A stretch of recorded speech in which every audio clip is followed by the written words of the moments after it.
नमस्कार दोस्तों, आपका एक बार मेरे चैनल PRS टीचिंग में फिर से बहुत स्वागत है।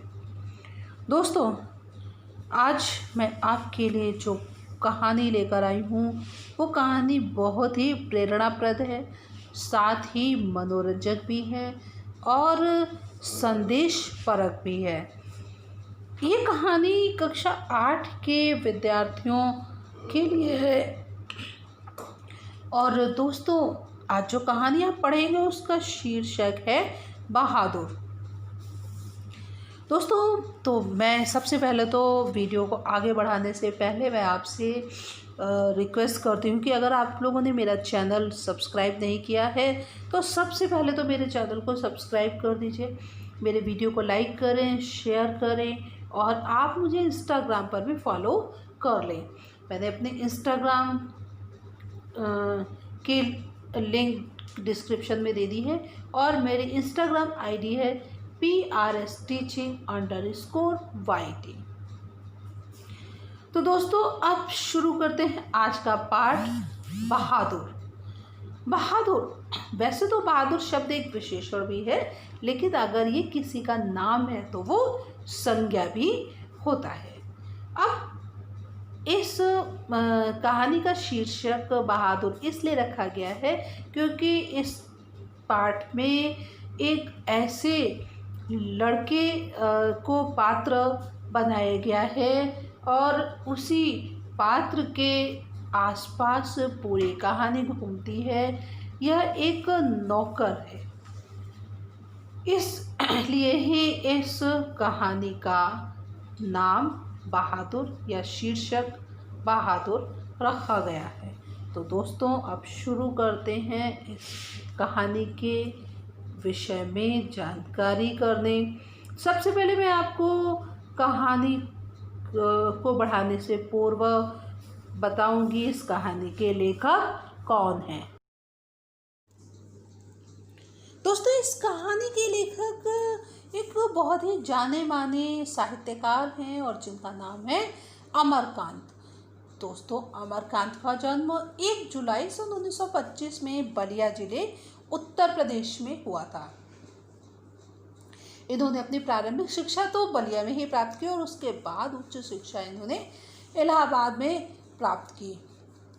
ये एक ऐसे लेखक थे जो अपनी बात को कहने के लिए सीधे और सरल शब्दों का प्रयोग करते थे।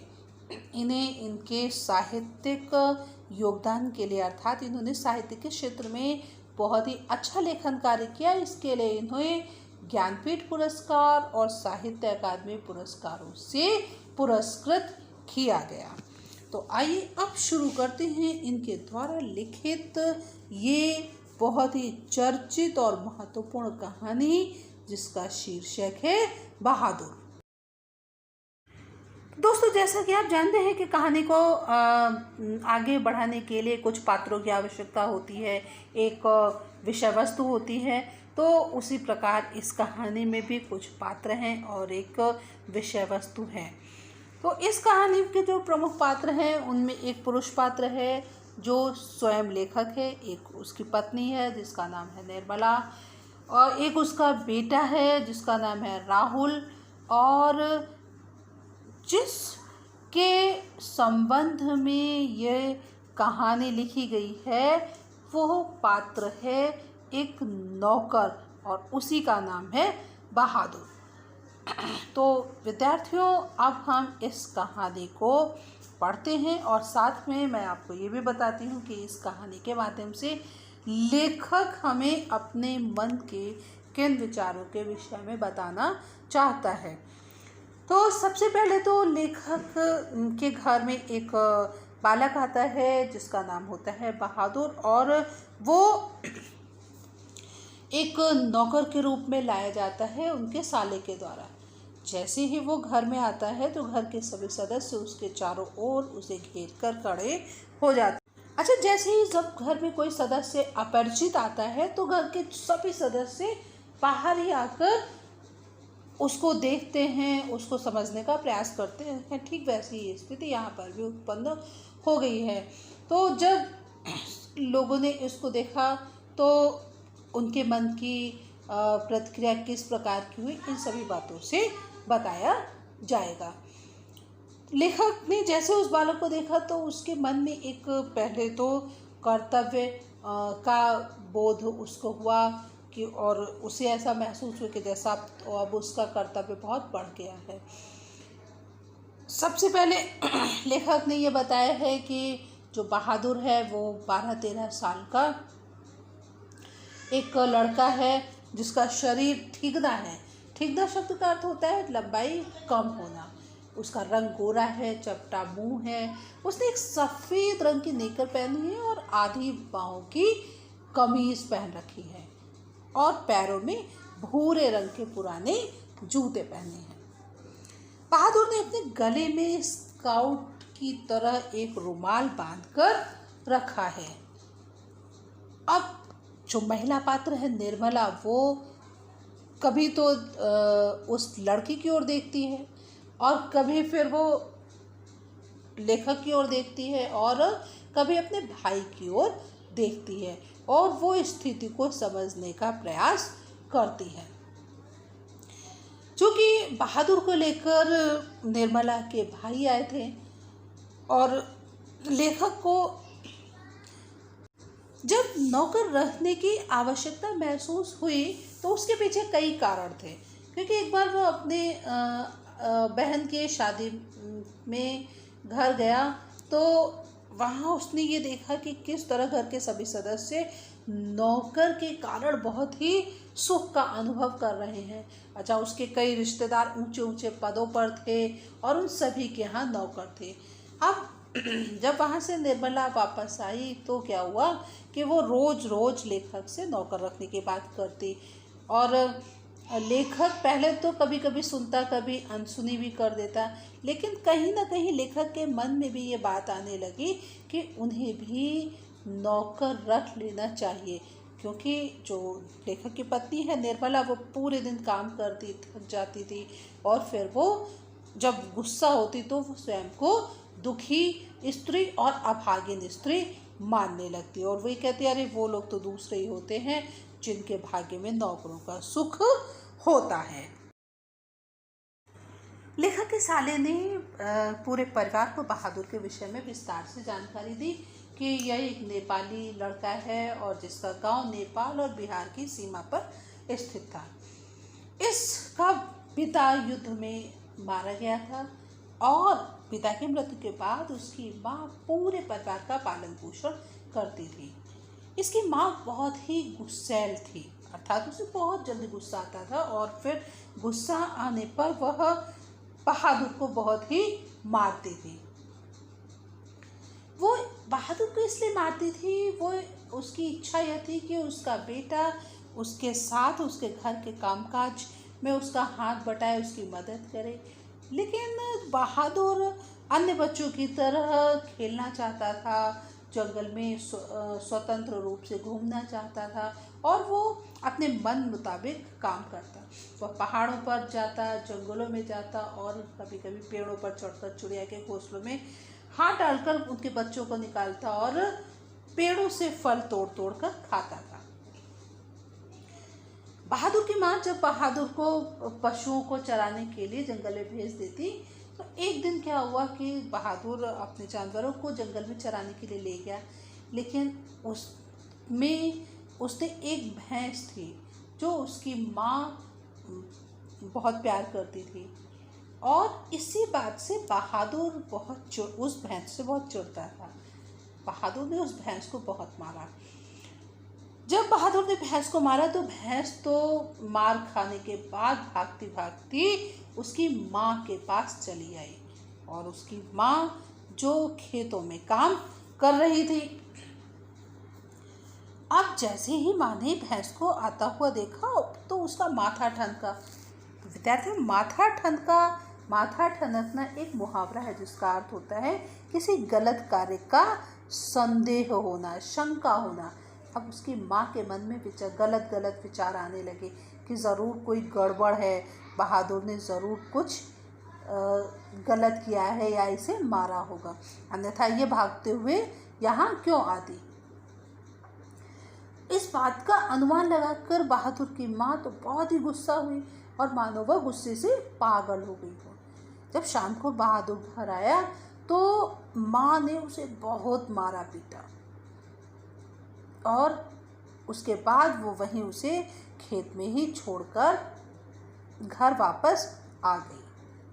बहादुर इस बात से बहुत दुखी हुआ, उसे बहुत दर्द हो रहा था। रात भर तो वो अपने घर नहीं गया और वो रात में जंगल में चला गया। जंगल में रात में वो छिपा रहा, क्योंकि जंगल में तो जंगली जानवरों का डर रहता है और अंधेरे में जंगली जानवर भी किसी भी मनुष्य को खा सकते हैं। जब सुबह हो गई तो वह शहर में आ गया और शहर में आने के बाद रास्ते में उसकी मुलाकात निर्मला के भाई से हुई और वह उनके साथ यहाँ निर्मला के घर आ गया। सबसे पहले लेखक ने उसका नाम पूछा कि भाई तुम्हारा नाम क्या है। उसने बताया दिल बहादुर। जब उसने दिल बहादुर शब्द बोला तो ऐसा लग रहा था कि जैसे उसकी आवाज़ में एक झनझनाहट हो, एक मिठास हो। उसके बाद क्या हुआ कि लेखक ने उसे कई हिदायतें दी। हिदायतों का अर्थ होता है निर्देश देना, आदेश देना, कि वो शरारतें छोड़कर घर के काम ढंग से करे, उसके घर को अपना घर समझे और इस घर में नौकर चाकर को बहुत इज्जत और प्यार से रखा जाता है। जो सब लोग खाते हैं वही नौकर चाकर भी खाते पहनते हैं। अगर वो यहाँ रहेगा तो वो अच्छे व्यवहार सीख जाएगा, उसका जीवन बदल जाएगा। इस तरीके की बहुत सी बातें लेखक ने बताई। इसके बाद निर्मला ने भी उसे कुछ उपदेश दे दिए। वह कहा कि तुम मोहल्ले में बहुत तुच्छ लोग रहते हैं, तुम किसी के यहाँ ना जाना, न किसी का काम करना और घर के जो भी सदस्य हैं उन सभी के साथ अच्छा व्यवहार करना, उनसे सम्मान से बातचीत करना और भी अनेकों बातें निर्मला ने भी बता दी।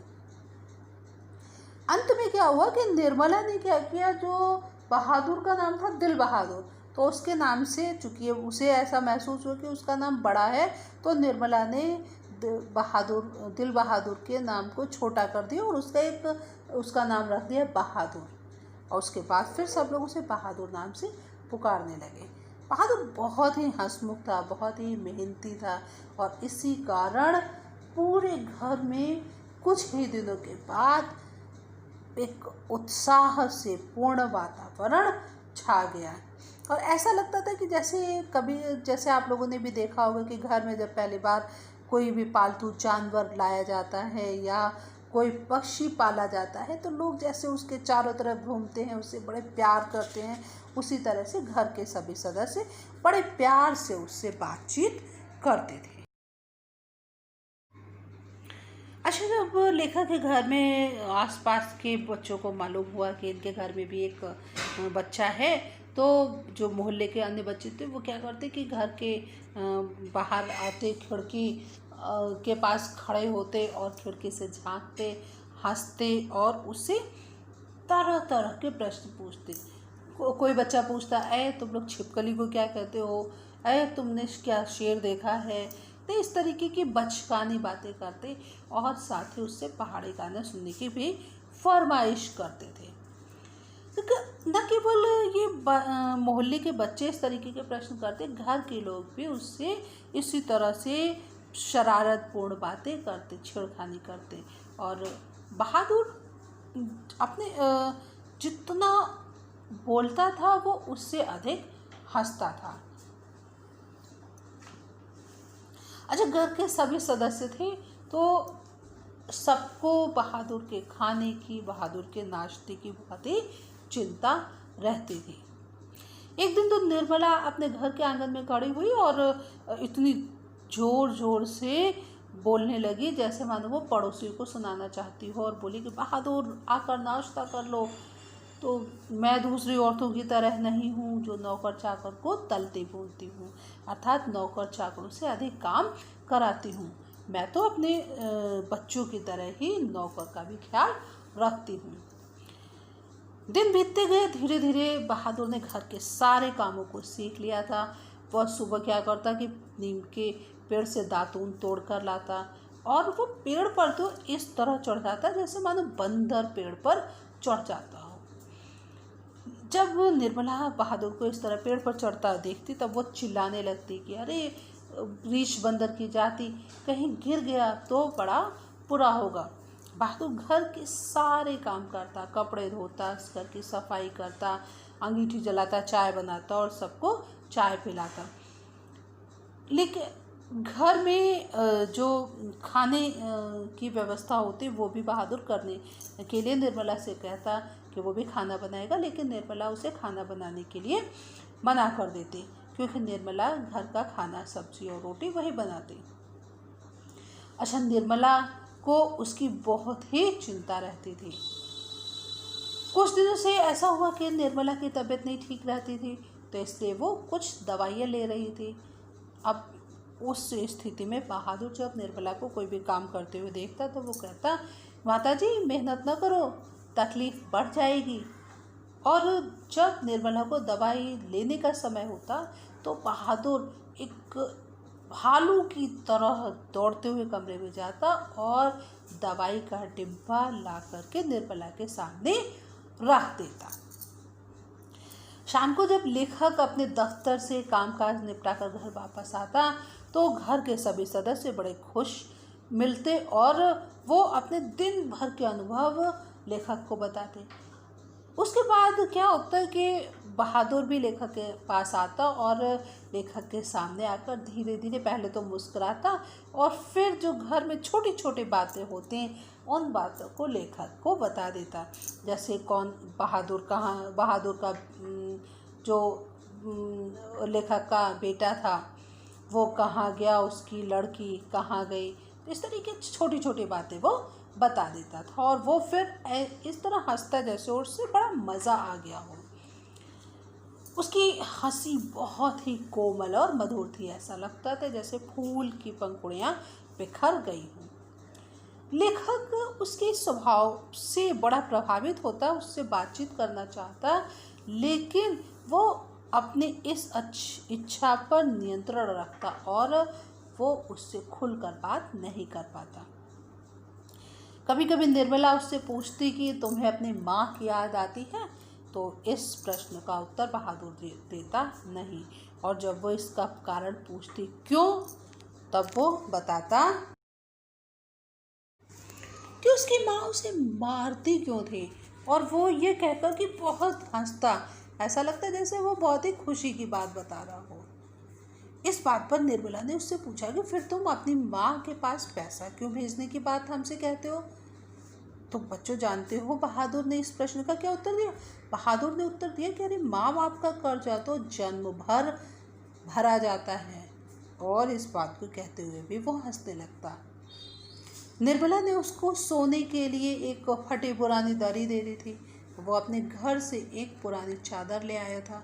रात को जब उसका सारा काम समाप्त हो जाता तब वो अपने बिस्तर पर जब बैठता, और उसका बिस्तर था एक बांस की चारपाई, एक बांस की टूटी फूटी चारपाई थी, उस पर वो अपना बिस्तर बिछाता। उस पर बैठकर अपनी जेब में रखी हुई एक गोल टोपी, जो देखने में ऐसी लगती थी जैसे वो नेपाली हो, उसे पहनता और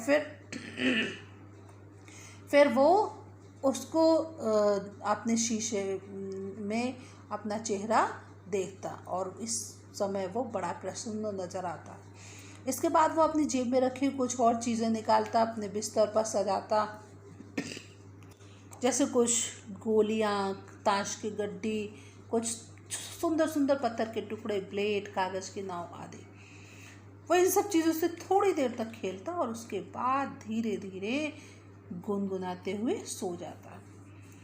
जब वो गीत गाता था तो वो पहाड़ी भाषा में होते, लोगों को तो वो समझ में नहीं आते, लेकिन उसमें जो आवाज़ थी उस आवाज़ को सुनकर ऐसे लगता था कि जैसे उसके स्वर से उदासी निकल रही हो वो, और ऐसा लगता था कि वो अपने दुख को बता रहा हो, और वो मान लो किसी अपने साथी को बुलाना चाह रहा हो। दिन तो अच्छे से बीतने लगे, लेखक के घर में दिन तो अच्छे से बीतने लगे थे, लेकिन बरसात आ गई। बरसात के मौसम में कभी पानी रुक जाता तो कभी बरसता, लेकिन लेखक इस समय अपने को बहुत ही ऊंचा महसूस करने लगा उसे, और इसका कारण था बहादुर। क्योंकि बहादुर के कारण घर के सभी सदस्यों को बहुत ही आराम मिल रहा था। घर का कोई भी सदस्य छोटा सा छोटा अपना काम भी स्वयं नहीं करना चाहता था। घर भी बहुत साफ सुथरा रहता, कपड़े भी साफ सुथरे और एकदम चमकदार रहते। छोटे से छोटा काम अर्थात किसी को एक गिलास पानी भी लेना होता तो वो बहादुर को ही आवाज देता। विद्यार्थी, बहादुर जो घर के सभी सदस्यों के आदेशों का पालन करता तो वह इस तरह से इधर से उधर घूमता था मानो वो एक फिरकी की तरह नाच रहा हो। फिरकी आप लोग जानते हैं कागज़ की बनती है, और जब उसको एक आप किसी लकड़ी के में आप लगा सकते हो, और उसके बाद जब हवा में उसको चलाया जाता है तो बहुत तेज़ी से चलती है। सभी लोग जब सो जाते उसके बाद में वो सोता, और सुबह लोग 8 बजे से पहले नहीं उठते थे। लेखक का जो लड़का था जिसका नाम था किशोर, वो बड़े शान शौकत और रौब से रहने का आदी था।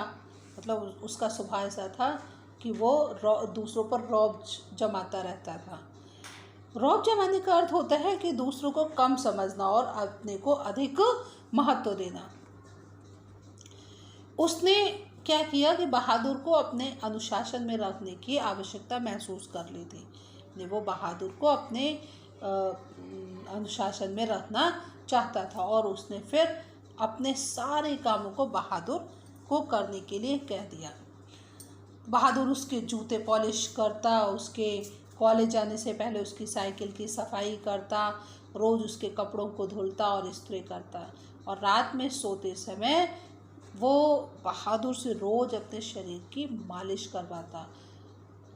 इतनी सभी फरमाइशों को जो पूरा करते करते कभी कभी बहादुर से कोई गलती हो जाती, और तो जब बहादुर से कोई गलती हो जाती तो किशोर बहुत तेज आवाज़ में उसे डांटता, उसे भला बुरा कहता और उसे मारता भी था। मार खाने के बाद बहादुर चुपचाप डर से एक कोने में खड़ा हो जाता। एक दिन तो जब लेखक अपने दफ्तर से घर वापस आया तो उसने देखा कि किशोर एक डंडे से बहादुर की पिटाई कर रहा है, और निर्मला कुछ दूर पर खड़ी है। वो मुंह से तो ना बोल रही है, लेकिन वो अपने बेटे को बहादुर को मारने से रोक नहीं पाती है।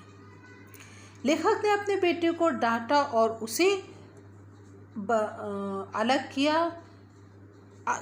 किशोर ने बहादुर को इसलिए मारा था क्योंकि उसने किशोर की साइकिल की सफाई करना वो भूल गया था। किशोर ने उसे मारा भी, उसे अपशब्द भी कहे, तो उसने क्या किया, तब बहादुर को गुस्सा आया और बहादुर ने उसका काम करने से मना कर दिया और कह दिया कि तुम साइकिल साफ क्यों नहीं करते। ये लेखक ने बहादुर से पूछा, तो बहादुर ने फिर रोते रोते जवाब दिया कि किशोर उसके साथ बुरा बर्ताव करता है।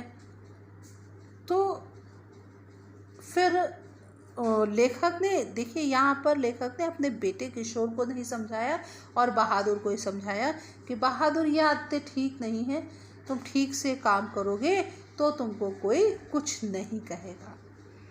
मेहनत बहुत अच्छी चीज़ है और जो भी उससे बचने की कोशिश करता है वह कुछ भी नहीं कर सकता।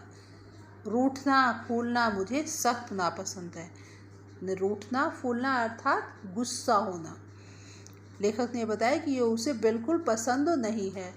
तुम तो उसे घर के लड़के की तरह हो। घर के लड़के जो है उन्हें वो मार नहीं खाते और हम तुमको जितने आराम से रखते हैं उस तरह तुम्हें कोई नहीं रखेगा।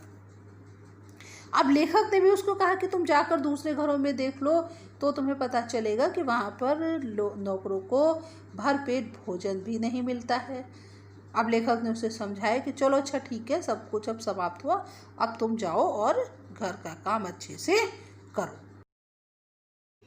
बहादुर का स्वभाव ऐसा था कि वह कुछ समय के लिए तो नाराज़ हो जाता, लेकिन थोड़ी ही देर के बाद वह फिर से खुश हो जाता। तो वह लेखक की बातों को सुनता रहा और फिर उसके बाद उसने हाथ मुँह धोया और काम करने लगा। थोड़ी ही देर बाद वह फिर खुश हो गया। लेकिन कुछ समय और बीत गया और उसके बाद और भी गड़बड़ शुरू हो गई। वो गड़बड़ ये थी कि निर्मला बहुत पतली पतली रोटियां बनाती थी, इसलिए वह रोटी बनाने का काम बहादुर को नहीं देती थी। एक दिन उसके मोहल्ले में एक औरत ने उससे कहा कि परिवार के लिए तुम रोटियां बना लिया करो और बहादुर से आप उसकी रोटियां बनाने के लिए खुद कहो, वो अपनी रोटियां खुद बना लिया करे, क्योंकि अगर तुम इस तरह से उसको अच्छा खाना खिलाओगे तो उसकी आदतें खराब हो जाएंगी। निर्मला को अपनी पड़ोसिन द्वारा बताई गई यह बात कुछ समझ में आ गई और अच्छी लगी। उसने रात में ही उस बात को वो बता दिया। उसने क्या किया, रात में उसने अपने घर के सभी सदस्यों के लिए तो खाना बना लिया, रोटियां बना ली और उसके बाद वो वहाँ से उठकर चली गई। और जब बहादुर ने ये देखा तो उसका मन तो उदास हो गया और निर्मला की बात सुनकर कि वह अपनी रोटी खुद बनाए तो पहले तो वह चूल्हे के पास चुपचाप खड़ा रहा। निर्मला ने जब उसे देखा तो उससे पूछा क्या हो गया, तो वो कुछ बोला नहीं। और फिर निर्मला ने और कड़क आवाज़ में कहा कि चुपचाप अपनी रोटियां बनाओ। तू क्या सोच रहा है कि वो तुम्हें पतली और नरम रोटियां खिलाएंगी? निर्मला ने यहाँ तक भी कह दिया कि तू क्या उसके घर का लड़का है? नौकर चाकर जो होते हैं वो तो अपना खाना बनाते हैं और वो खाते हैं। निर्मला ने हिदायत दी कि अगर रोटियां नहीं सेकेगा तो वो भूखा रहेगा। लेकिन बहादुर पर तो मानो कोई असर ही नहीं हो रहा था, वो उसी अवस्था में खड़ा रहा। अब निर्मला का गुस्से से पारा हाई हो गया, अर्थात उसका बुरा हाल हो गया और उसने बहादुर की तरफ लपक कर उसके माथे पर 2-4 थप्पड़ लगा दिए और बोली कि इसीलिए तुझे किशोर मारता है और शायद यही कारण होगा कि तुम्हारी माँ भी तुम्हें मारती होगी। अब चलो और अपनी रोटी बना लो।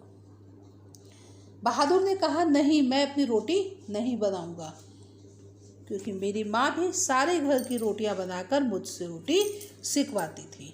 और वह यह कहकर रोने लगा। निर्मला ने कहा कि तो क्या मैं तुम्हारी माँ हूँ कि तू मुझसे जिद कर रहा है? घर के लड़कों के बराबर तो बन रहा है। तो उसने लेकिन बहादुर ने अपनी रोटी नहीं बनाई। निर्मला को भी, लेखक को जब इस बात का पता चला तो उसने भी अपना गुस्सा प्रकट किया। उसने भी बहादुर को डांटा, समझाया, लेकिन वह नहीं माना और अंत में वह रात भर भूखा ही रहा। अगले दिन सुबह जब वो उठा तब फिर वो पहले की तरह हंसने लगा। उसने अंगीठी जलाकर अपने लिए रोटियां बनाई। अपने लिए जो उसने रोटियां बनाई वो मोटी मोटी थी, देखने में भी अच्छी नहीं थी, लेकिन वह उन रोटियों को देखकर हंसने लगा और फिर जो रात में सब्जी बची हुई थी उसके साथ उसने उन रोटियों को खाया। तो विद्यार्थियों, इस यहाँ पर जो बिल्कुल अभी अभी मैंने आपको जिस घटना के विषय में बताया, यहाँ पे ये भी बताया जा रहा है कि कुछ लोग इस तरह के होते हैं कि जो नौकरों के साथ दुर्व्यवहार करते हैं और उन्हें अपने घर का सदस्य नहीं मानते हैं। ये भी लेखक ने यहाँ पर स्पष्ट। अब क्या हुआ दोस्तों के धीरे धीरे क्या हुआ कि अब बहादुर को भी अधिक गुस्सा आने लगा, और उसका परिणाम ये हुआ कि बहादुर के इस व्यवहार से निर्मला को चिढ़ने लगी, और जब भी कोई उससे गलती हो जाती तो वो भी अब उसे मारने पीटने लगी, उसे अब शब्द करती और मारती पीटती। बरसात का मौसम बीतता जा रहा था और आसमान जो था वो बिल्कुल जैसे एक शीशा साफ होता है उसी तरह से साफ दिखाई देने लगा। लेखक ने बहादुर की माँ के पास एक चिट्ठी लिखी कि उसका लड़का उनके घर में अच्छे से है और उसकी वो तनख्वाह के पैसे भेज दिया करेंगे। लेकिन कई महीने बाद भी उधर से अर्थात उसकी माँ की ओर से कोई जवाब नहीं आया था। लेखक ने बहादुर से कह दिया कि अब उसका पैसा यहाँ जमा रहेगा और जब वो घर जाएगा तो वो उसे लेता जाएगा। धीरे धीरे क्या हुआ कि बहादुर से गलतियाँ बहुत अधिक होने लगी, और यही कारण था कि उसकी मारपीट भी अब उसके साथ बहुत होती और घर के सदस्य उसके साथ अब गाली गलौज या अपशब्द भी प्रयोग करते। लेखक कभी कभी तो इन सब चीज़ों को रोकना चाहता, लेकिन वह रोक नहीं पाता, और वो ये सोच लेता कि अरे नौकर चाकर हैं, वो तो मार खाते ही रहते हैं। एक दिन क्या हुआ, एक दिन रविवार को लेखक के घर उसकी पत्नी का कोई रिश्तेदार आए। वो अपने बच्चों के साथ आए, उनकी पत्नी भी उनके साथ थी। वे अपने किसी खास संबंधी के यहाँ आए थे, तो वहाँ भी उन्होंने सोचा कि चलो इन लोगों से भी मिल लें, और घर में बड़ी चहल पहल हो गई चूँकि अन्य सदस्य भी बढ़ गए थे। लेखक बाजार से कुछ सामान, मछली और चावल ले आया, नाश्ता वगैरह कराया गया। उसके बाद फिर एक घटना घट गई।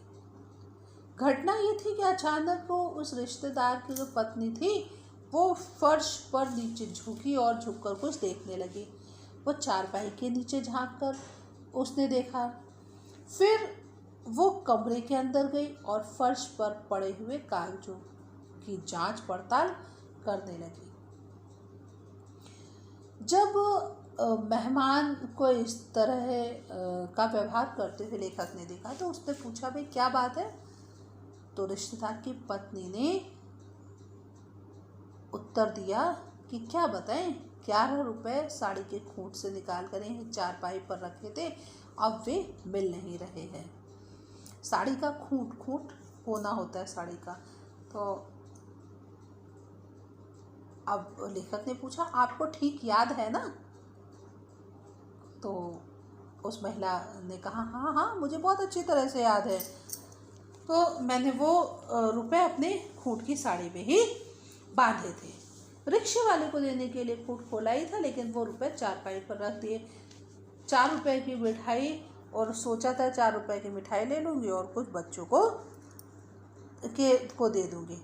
रास्ते में कोई ढंग की दुकान नहीं दिखी तो उधर से ही ले आती, इसीलिए खाली हाथ आना पड़ा।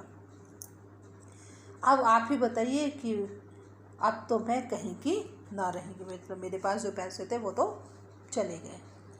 फिर लेखक की ओर झुककर धीरे स्वर में कहा कि ज़रा उससे पूछिए, अर्थात बहादुर एक किनारे खड़ा था, तो उस बहादुर की तरफ इशारा करते हुए कहा कि ज़रा उससे पूछिए। तो वह इधर आया था, कुछ देर तक वहाँ खड़ा रहता, फिर तेज़ी से बाहर चला गया था। मतलब उसने ये आशंका जाहिर की कि उसके पैसे शायद बहादुर ने ही लिए हैं। लेखक ने कहा, नहीं वो ऐसा नहीं है। तो अब इस बात पर उस महिला ने कहा, उसने कुछ अंग्रेजी वाक्य बोला, you do not know, this people are expert in this art.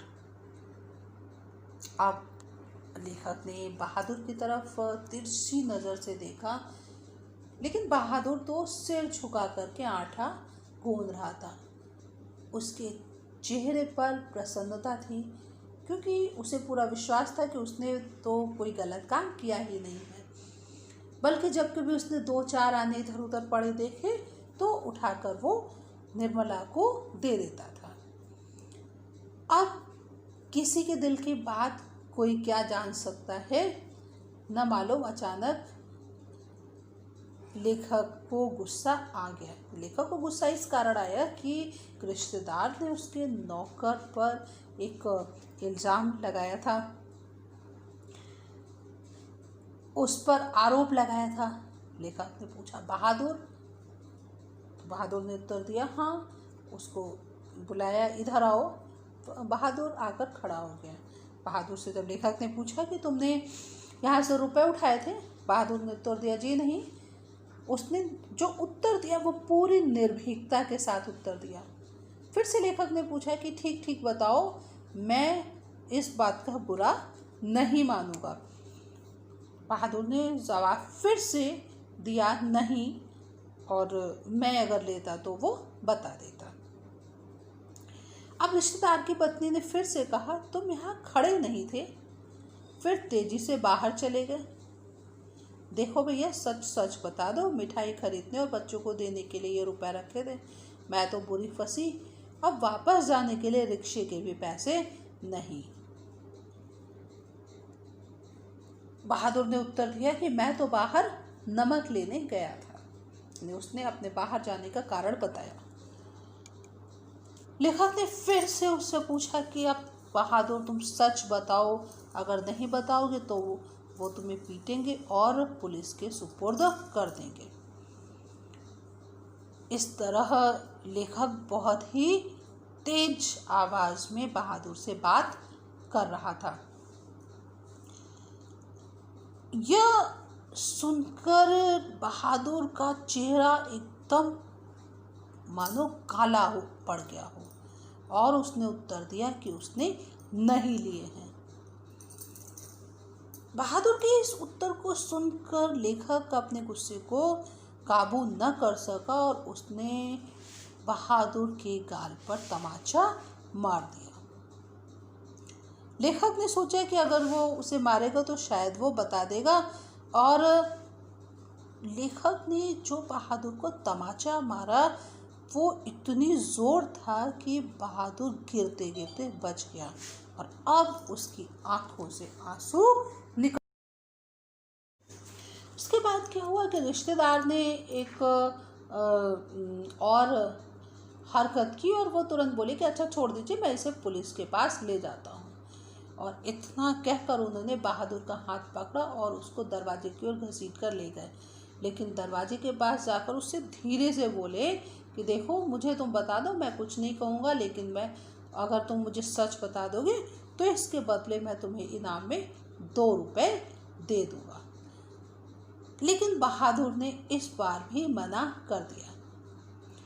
अब तो रिश्तेदार को भी गुस्सा आ गया और उसने 2-3 बार उसे दरवाजे की ओर खींचकर बार बार ले गए, जैसे पुलिस को देने जा रहे हैं, लेकिन आगे बढ़कर वह रुक जाते और धीरे स्वर में फिर से पूछताछ करने लगते।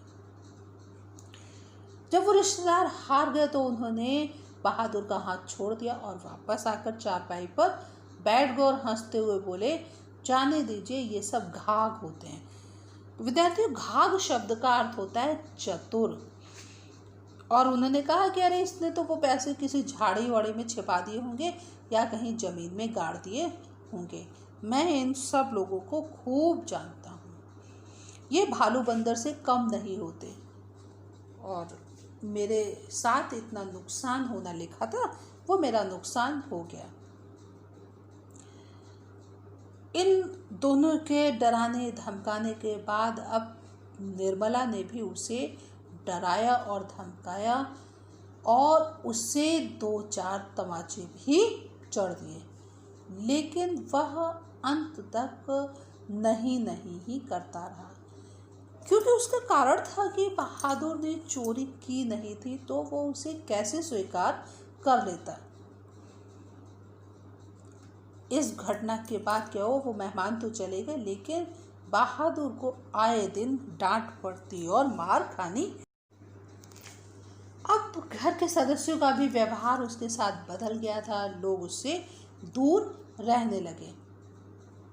किशोर तो जैसे मान लो उसकी जान के ही पीछे पड़ गया हो, अर्थात उसे बहुत उसकी गलतियां ढूंढता और फिर उसे मारता पीटता। इन सभी घटनाओं से बहादुर उदास रहने लगा था और इस कारण उससे काम में लापरवाहियां भी होने लगी थी। एक दिन लेखक दफ्तर से देर से आया तो उस दिन निर्मला अब घर के आंगन में चुपचाप सिर पर हाथ रख के बैठी हुई थी और जो घर के अन्य बच्चे थे, लड़के थे, उनका अता पता नहीं था। केवल लड़की अपनी माँ के साथ खड़ी थी।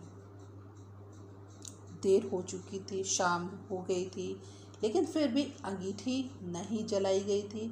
आंगन भी बहुत गंदा पड़ा हुआ था और बर्तन भी नहीं धुले थे, मानो सारा घर खा रहा हो। क्योंकि पूरे घर में उदासी का माहौल था, चारों तरफ गंदगी पड़ी हुई थी। लेखक ने इस स्थिति को देखते हुए पूछा, क्या बात है? तो निर्मला ने उत्तर दिया, बहादुर भाग गया।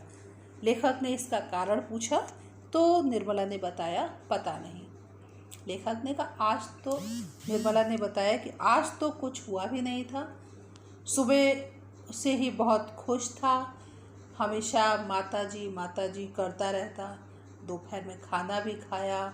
उसके बाद आंगन से सिलबट्टा लेकर बरामदे में रखने जा रहा था कि सिल हाथ से छूटकर गिर गई और 2 टुकड़े हो गए।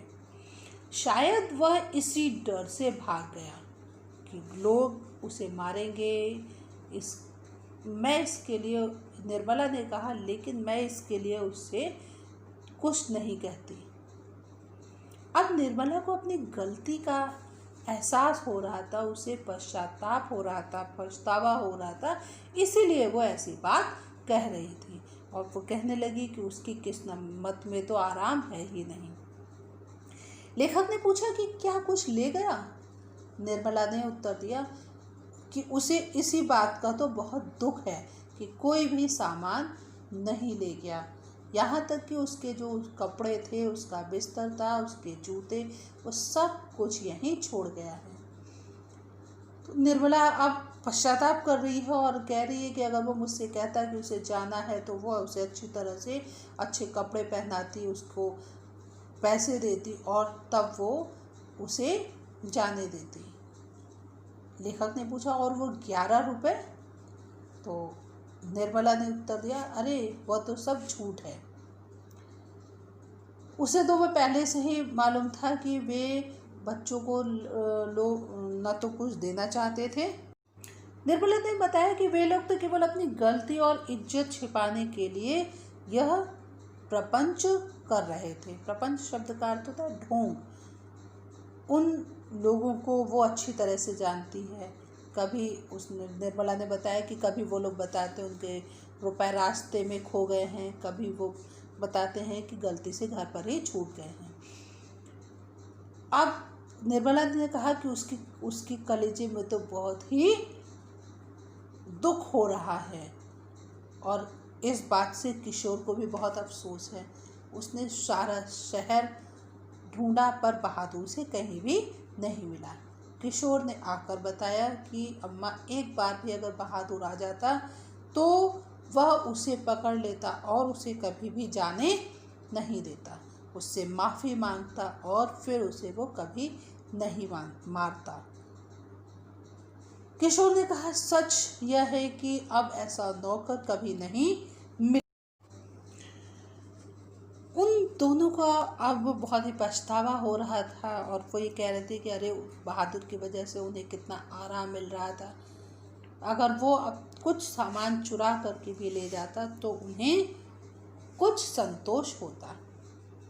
निर्मला अपने आंसुओं को नहीं रोक पाई, वो रोने लगी। लेखक को भी बहुत क्रोध आ रहा था। वो चिल्लाना चाहता था लेकिन वो चिल्ला न सका और उसे ऐसा आभास हो रहा था जैसे उसका कलेजा बैठा जा रहा हो। वो वहीं पर चारपाई पर सिर झुकाकर बैठ गया। उस समय लेखक के मन में जो भाव उत्पन्न हुआ उसे ऐसा महसूस हो रहा है कि अरे वो तो बहुत छोटा है, वो तुच्छ है।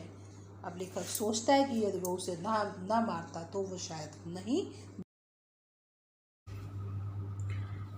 लेखक ने बताया कि उसने आंगन की तरफ नज़र दौड़ाई तो आंगन में एक स्टूल एक किनारे पर रखा हुआ था और उस पर उसका बिस्तर रखा हुआ था। बहादुर के एक अलगनी थी। अलगनी कहते हैं जो लकड़ी के दीवारों पर गाड़ दी जाती है, उस पर उसके कुछ कपड़े टंगे हुए थे। और जो स्टूल था उसके नीचे जो वह जूता पहनता था भूरे रंग का था, वो जूता रखा हुआ था। और वो जूता भी बहादुर का नहीं था, वो उसके साले का लड़का था, उसका था। लेखक चारपाई पर बैठा हुआ था। वो चारपाई से उठ कर के और अलगनी के पास गया और उसने बहादुर की नेकर की जेब में हाथ डाला और उसकी जेब में जो सामान रखा हुआ था वो निकालने लगा। जैसे ही लेखक ने बहादुर की नेकर की जेब से सामान निकाला तो उसमें से जो सामान निकला वो रंग बिरंगी गोलियां थीं, पुराने ताश की गड्डी थी, कुछ छोटे छोटे सुंदर सुंदर पत्थर थे, ब्लेड थे और कागज की नावें। तो दोस्तों जब ये सारी चीज़ें लेखक के सामने उपस्थित हुई तो लेखक को देख कर के बड़ा दुख हुआ और साथ ही उसे ये एहसास भी हुआ कि उसने एक बालक का जो बचपन था उसको उसने समझने का प्रयास नहीं किया, उसके मन को उसने समझने का प्रयास नहीं किया। उसने भी अपने घर वालों की तरह ही उसको प्रताड़ित किया, उसको मारा, पीटा और उसके सम्मान को ठेस पहुंचाई, उसके हृदय पर आघात किया।